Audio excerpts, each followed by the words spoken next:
What's up, ladies and gentlemen? Zoronden here, back with some more Starcraft 2. Let's go ahead and check out today's combatants in the bottom right corner. Coming in the blue, Protoss is going to be Team Grubby's Grubby.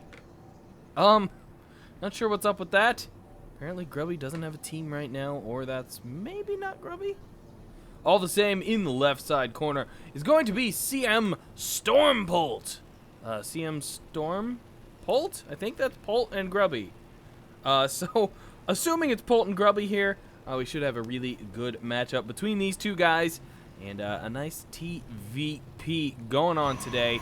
See who pulls out the ultimate victory. Just going to bring up that production tab as well. And we'll go from there. Should be good times. Guys, as this match does get started, as it gets rolling, I do ask that you go check out my BlizzCon videos if you're at all interested. I made a lot of comments and stuff on BlizzCon. Unfortunately, there wasn't very much StarCraft-related news. In fact, there was none. There was a very nice StarCraft 2 tournament, but that was actually all the StarCraft that was present at BlizzCon this year. Simply because they're not ready yet to really start showing us Legacy of the Void stuff. That will probably be next year. So it was actually a pretty lax event on StarCraft news. Of course, we did have the WCS Championship, World Championship, in fact. Excuse me. And I was able to watch, what did I watch? Maru versus MC. Maru had the nice upset over MC. Pretty surprising there. And then I got to watch the grand finals at the end of the day on Saturday. And that would have been SOS versus Jaedong. And holy crap, SOS destroyed Jaedong to take the WCS World Championship along with that $100,000 grand prize and the beautiful trophy.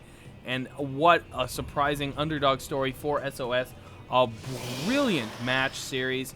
I think he took it 4-1. It was pretty impressive. And it was so awesome to see it live. Saw the confetti fall, everything.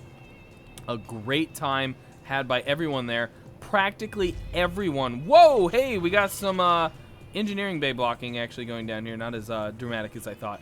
Anyways, it was a pretty awesome, exciting event. We do have a probe over there. Probably going to be throwing a proxy pylon down soon.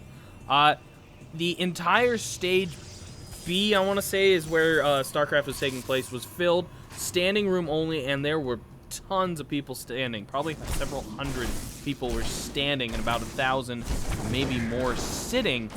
Not only that, but Hall D was completely packed, the main stage, which probably sat several thousand people all watching. I saw several other areas of people watching as well. It was really intense. Lots and lots of people. I mean, it practically brought BlizzCon to a standstill. Pretty amazing. I think there was some Warcraft Arena going on at the same time too, because I did hear them cheering. So not everybody was watching StarCraft, but definitely the vast majority of BlizzCon at the time was enjoying the WCS, and it was fantastic. And I recommend, guys, if you are at all interested in that kind of stuff, make time, find a way to go to one of these live StarCraft 2 events. They are so fantastic, so worth it, and so exciting to just be there in person, to see the casters, to see the players, to just feel that environment. Great times. And this Reaper harass is not really working out for Polt. He's trying to stay back here, might be able to get a few probes off. Very nice micro there by Grubby, though.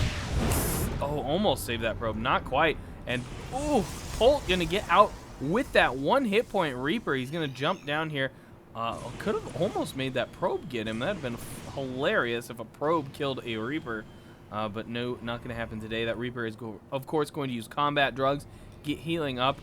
By the way, if you think about it, combat drugs doesn't really make sense because the drugs only work when they're out of combat. Yeah, I just put that together. Anyways, that Reaper's going to have a pretty easy time fooling the Stalker here. The Stalker's a little bit faster, but the Reaper's able to jump up and down cliffs and get away pretty easily through that method. Another gas going down for Polt there as well. And just making sure I had on faster here. I did have to adjust the speed before I watched the game. It was on normal speed, not sure why, just double checking that. This single Reaper is really putting his work in. Polt never built a second one, just sitting on that one Reaper, and that is all he's needed. In the meantime, he's definitely getting up more barracks, going to be working on that factory now so he can get the starport for a nice medevac building usage, whatever. Wants to get that starport for some medevacs. Not a ton else going on in this game right now, and Obs is going across the map for Grubby, going to check out what Polt has to offer, and at the moment, not a lot. So, yeah, some Marines in the worker line there, not really being utilized too much at the moment. But Grubby not presenting a threat, so not really a problem for Polt. It doesn't look like a proxy pylon was ever thrown down by Grubby, and if it was, Polt found it, which is weird. I usually expect a lot of proxy pylons. And a second Obs on the field. That's... Oh, and the Reaper finally goes down, falls into the abyss there. He definitely did his work, though, and he'll rest well, I guess, down there. Where did that second Obs go? He's going to sit over here for now, kind of spotting if any drops come in. And that's not a bad idea. Terrans do like to do those nasty drops. And how many medevacs are currently on the field? Just the 2. Actually, no, that's production. None on the field just yet. We're looking at pretty even worker counts. 42 SCVs. Whoa, did not mean to bring that up. 42 SCVs to 47 probes. 4 Obs on the map, though. That is rather bizarre. Any more in production? No, not now, thankfully. We do have a Colossus on the way, though, and getting into that Colossus tech for Grubby. This is an exceedingly boring match. I'm actually starting to doubt if it's actually Polt and Grubby. You don't typically see 2 supply depots built like that. The play isn't low, though. So, I mean, both players are doing decently. It's just been bizarre.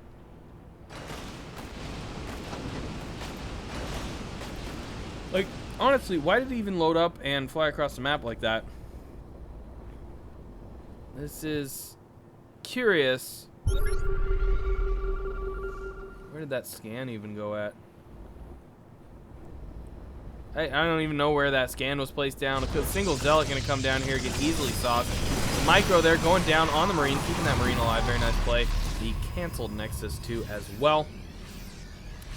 And Grubby down by a few food supply here.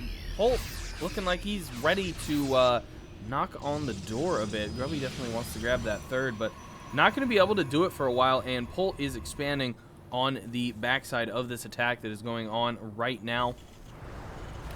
Continuing to check out his base. He does have a couple Vikings on the field to combat those Colossus. And going to stim away from this combat, actually. Might have been smart to go for that. He could have sniped off that Colossus, probably both. In the meantime, though, he is going to perform a drop. As Colossus wisely backing off. They do not want to walk straight up without any reinforcements. And they actually do go for it now. Polt sees the opening. He snipes one off, lifts up, and burns away with those medevacs. Not going to lose too many of those troops. In fact, I think he's just lost a few Marines so far. They're pretty low in health, too, as well. So he's going to unload, get those guys healed up. Does have to be careful here as Grubby's army is kind of just over here. And Polt knows it. He can, of course, see it with the factory that's under attack right now. And that, of course, as usual, is the world's most expensive scout. And it is getting destroyed for the moment. In fact, it's going to run off. Grubby is going to let it go. He does now have an extra Colossus in that army as well. Another Zealot going to get popped off for free. These guys going to go in, but they do need to retreat. That is not a winnable battle. A medevac does go down. Cannot load the rest of those Marines in there. They're going to have their death stand. And these medevacs getting in very serious trouble there. Those stalkers did blink in and try to get those medevacs. Now the medevacs are kind of cornered over here. The Obs, seeing everything, knows completely where those medevacs are. And they're not entirely pinned, though. They can, of course, get out down here. And there's nothing up here right now anyways. That factory is not going to last too much longer. That's going to burn up and fall down. The Marine standing here guarding this base, You're not expanding here, says that lonely, lonely Marine. I don't remember this symbol on the map. This is pretty cool. Terran Dominion or something. The core hall. Gosh, I forgot what the Manx group was called. And the OBS goes down with that nice little scan. There's a lot of Vikings, and okay, there's the medevacs. I was gonna say, no medevacs in this group would have been very bizarre. Those stalkers need to be careful. They are fresh, 3 kills. One almost goes down. They do blink out to save their life. And the photonic overcharge goes down on the Nexus. Will it stand very long? Does not look like it. The bulk of the troops going up, engaging north. The Vikings are sniping off those Colossus. One has already gone down. Second one goes down as well. The stalkers are being shredded. Polt is just decimating Grubby right now. The probes are desperately trying to get out of here. The third Colossus goes down. Grubby calls it GG. Well played. Polt pulls off the victory in this very strange match between these two players. And I don't know why Polt's still in the game. That is, actually, he's not. There it is. It's over now. Other than this Marauder, who will continue to attack until all the observers leave. Anyways, guys, thanks for tuning in. That was a, as I said, a strange match between Polt and Grubby there. Pretty sure it was them, but maybe not. Either way, thanks for tuning in. Do thumbs up and subscribe so I can bring you more StarCraft 2, more of this fun stuff. Go to a live StarCraft 2 tournament if you can. If you can't go to a live one, try to go to a Barcraft. I'm sure those are really cool too. I've wanted to go for a while, but I don't live in a big enough city to really do that. So that's going to do it for now, guys. As I already said, thumbs up, subscribe, that good stuff. I have been Zoronden, and I'll see y'all next time.